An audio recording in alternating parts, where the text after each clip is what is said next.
Hello everyone, সবাই কেমন আছেন? আশা করছি সবাই ভালো আছেন।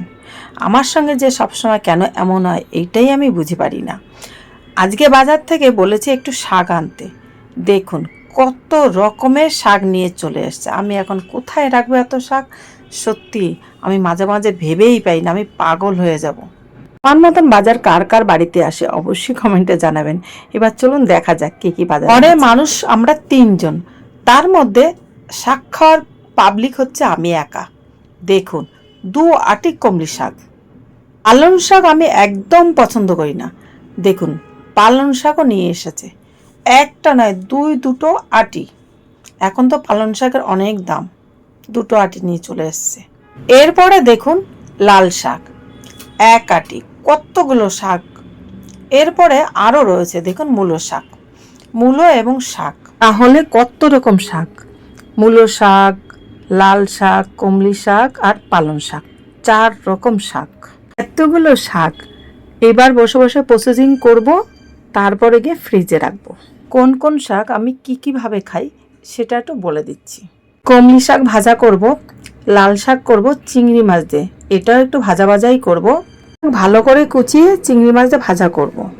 পালং শাক 5 মিশালি সবজি দিয়ে একটা ঘ্যাটের মতনও করতে পারি, কিংবা পনির এনে পালং পনিরও করতে পারি। এতগুলো যে শাক এনেছে, আপনারা বলুন কোন শাকটা সবার আগে খাবো। অ্যাকচুয়ালি এই যে কমলি শাক, পালং শাক, লাল শাক, মূলো শাক, এর মধ্যে সবার আগে কিন্তু লাল শাকটাই খেতে হবে। কেন বলুন তো? ক্ষেত থেকে যখন লাল শাক তোলা হয় তখন কিন্তু লাল শাকে যে আটি বাঁধার আগেই লাল শাকের গোড়াগুলো জল দিয়ে ধুয়ে দেওয়া হয়, যাতে মাটি না থাকে আর শাকের জন্য কোনো রকম মাটি না থাকে। এই কারণে লাল শাক কিন্তু ফ্রিজে রাখলেও বেশি দিন রাখা যায় না, ওই ফ্রিজে বসেই প্লাস্টিকের মধ্যে বসেই কিন্তু ও নষ্ট হয়ে যায়। তাই জন্য লাল শাক রাখতে হলে হয় ভালো করে পরিষ্কার করে রাখতে হবে, আর নাহলে আগে খেয়ে নিতে হবে।